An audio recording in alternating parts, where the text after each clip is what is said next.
Salut tout le monde, ici iPhone THQ. Aujourd'hui, je vais vous montrer comment downgrader du firmware 4.0 au firmware 3.3 sur un iPod Touch 2G modèle MC, un iPod Touch 3G et l'iPhone 3GS. Dans le fond, pour l'iPod Touch 2G modèle MB et l'iPhone 3G, ça donne rien de downgrader au firmware 3.3 si vous êtes au 4.0 parce qu'il y a déjà un jailbreak qui est offert pour les deux appareils.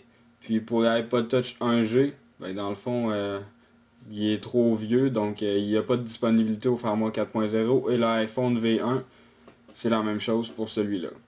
Donc avant toute chose, pour le downgrader, donc pourquoi le downgrader? Dans le fond, si jamais vous avez upgradé au firmware 4.0 parce que vous aviez eu un bug quand vous étiez en 3.3, puis là Apple vous a obligé à upgrader au 4.0, puis là il n'y a pas de jailbreak pour les appareils. Donc, vous voulez downgrader pour pouvoir jailbreaker votre iPod Touch et votre iPhone. Donc, premièrement, les choses qu'on a besoin, ça va être Regboot et le firmware de votre appareil, le firmware 3.3. Donc, pour downloader le firmware 3.3, on va aller sur Internet, sur le site Internet juste ici. Ensuite, vous allez choisir, si moi j'ai un iPhone 3GS, 3.3, donc vous choisissez votre firmware et vous faites download. Donc ensuite, une fois que vous l'avez, vous pouvez mettre ça sur le bureau, donc je l'ai mis ici. Ensuite, Regboot, vous le downloadez, il va être en point rare. Dans le fond, c'est un lien direct, donc j'ai mis dans la description de vidéo, vous avez juste à cliquer dessus, puis ça va downloader automatiquement, vous mettez ça sur le bureau, puis on va s'en occuper tout à l'heure. Donc là, vous avez ces deux choses-là sur le bureau, c'est ça qu'on a besoin pour le moment. Donc ensuite, vous allez aller dans démarrer, vous allez ouvrir droite avec le bouton droite Notepad et vous allez l'exécuter en tant qu'administrateur. Ensuite, vous acceptez la demande et là, dans le fichier bloc-notes, on va cliquer sur File, Open. On va aller dans votre disque dur principal, donc Computer, double-clic sur le disque dur, ensuite dans Windows, on va descendre à Système 32. On double-clique sur Système 32. Ensuite, on va descendre à Drivers. Double-clic. Ensuite, ETC. Et là, ici, dans le dossier, il n'y a rien. Donc, qu'est-ce qu'on va faire? On va aller ici. Et on va changer ça pour All File. Donc, on clique dessus. Et là, on va sélectionner le fichier Host et on va faire Ouvrir. Donc là, ici, vous allez avoir des paragraphes comme ça, de l'écriture. Vous n'aurez pas ça ici. C'est qu'est-ce qu'il faut marquer dans le fond. Fait que, qu'est-ce qu'on va marquer? Je vais l'effacer. Je vais le marquer avec vous. Donc on marque 74.208.10.249. On fait un espace, on marque gs.apple.com. Donc bien important de mettre un espace ici. Donc une fois qu'on a marqué ça, on peut cliquer sur File en haut. Et ensuite on va faire Save. Pas Save As, sinon ça ne marchera pas. Donc on fait Save. Et là ça s'enregistre tout seul dans le dossier.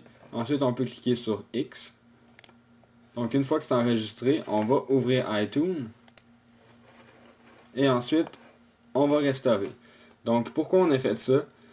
Marquer 74.208.10.249, tout ça. Pourquoi on a fait ça? C'est pour aller sur le serveur de Soric. Dans le fond, il fallait avoir enregistré votre SCID en 3.3. Donc, il fallait que vous soyez jailbreaké déjà et que vous ayez enregistré votre SCID en 3.3 pour pouvoir le downgrader. Sinon, vous n'allez pas pouvoir le downgrader. Donc, qu'est-ce qu'on va faire? On va cliquer sur Shift et cliquer sur Restaurer. Et ensuite, on va sélectionner le firmware 3.3 de notre appareil. Donc, je clique sur le firmware 3.3, je fais Open. Et là, ça va demander, voulez-vous restaurer en 3.3? On clique sur Oui. Donc, c'est là que je vais vous montrer si vous avez enregistré votre SCID ou non. Donc, là, ça va faire l'étape de l'extraction du logiciel.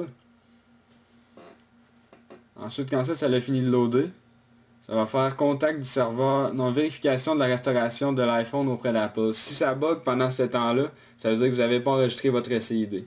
Et si ça continue, puis votre iPhone comme ça, ou votre iPod Touch, il redémarre, ça veut dire que vous avez enregistré votre SCID, donc ça va marcher. Donc là, on va laisser la restauration se faire, ça devrait prendre à peu près 6 minutes. Ok, donc durant la restauration du microprogramme de l'iPhone ou du iPod Touch, ça devrait bugger, c'est normal, ça va être marqué erreur 1015, comme là ici on voit. iPhone de Tom n'a pas pu être restauré, une erreur inconnue s'est produite 1015. Donc c'est normal, on s'inquiète pas. Tout ce qu'on a à faire, c'est cliquer sur OK. Et là ici, on peut voir que le iPhone ou l'iPod Touch, il y a un câble vers iTunes. Donc c'est normal. Là ensuite, iTunes, il va loader. Et là, il vous demande si vous voulez envoyer des... dans le fond, des informations de votre appareil à Apple. Donc moi, je les envoie jamais. Donc je fais refuser. Et ensuite, iTunes va dire que votre appareil est en mode de récupération. Donc vous faites juste cliquer sur OK et vous fermez iTunes. Donc c'est là qu'on va avoir besoin de Reboot. Donc qu'est-ce qu'on va faire? On va cliquer droite sur Reboot et on va faire extraire ici. Donc on clique ici.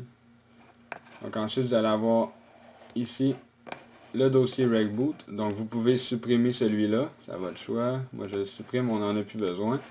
Donc ensuite vous avez le dossier Reboot. Donc double-clic ici. Et là vous avez plusieurs choses. Donc c'est pas tout important.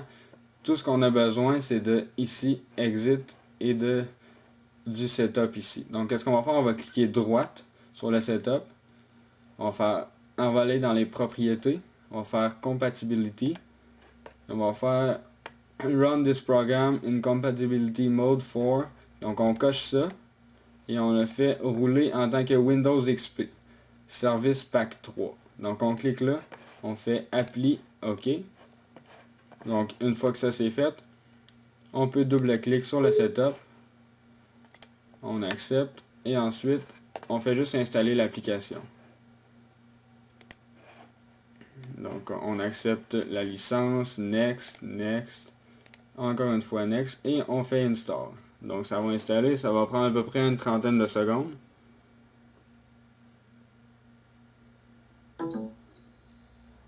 Et là vous allez entendre plein de bruit sur votre iPod Touch puis iPhone, c'est normal.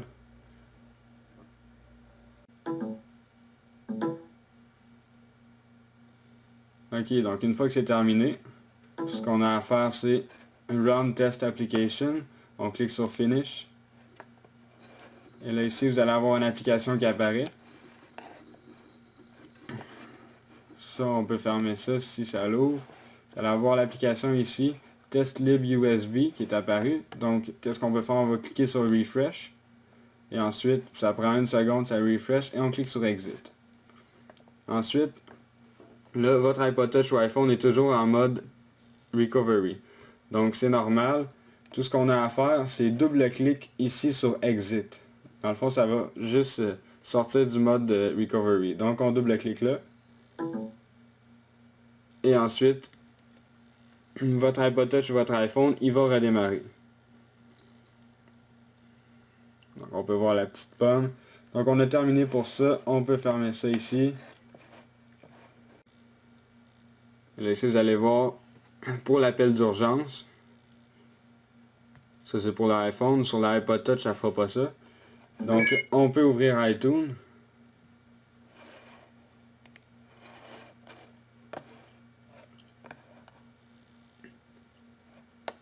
Là, iTunes va reconnaître l'iPod Touch ou l'iPhone.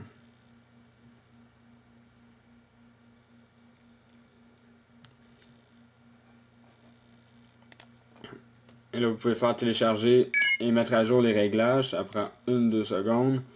Et ensuite, vous pouvez voir que l'iPhone est activé. Donc sur l'iPod Touch, il n'y a pas ça. Et je vais vous montrer dans les réglages. Général, information. Ici, je suis en 3.3 et un modèle MC. Donc c'est ça, c'est pas compliqué. Là, s'il n'est pas jailbreaké, c'est normal. Il est comme s'il était neuf en 3.3. Donc c'est ça, c'était pour vous montrer comment downgrader votre appareil. Que ce soit un iPod Touch modèle MC, un iPod Touch 2G modèle MC, un iPod Touch 3G ou l'iPhone 3GS, ça marche pour les trois. Donc c'est pour downgrader du firmware 4.0 au firmware 3.3. C'était iPhone THQ. Donc n'oubliez pas de vous abonner à mon canal de YouTube juste en cliquant en haut sur le bouton s'abonner. Et cela va vous permettre de recevoir toutes les vidéos que je vais mettre en ligne.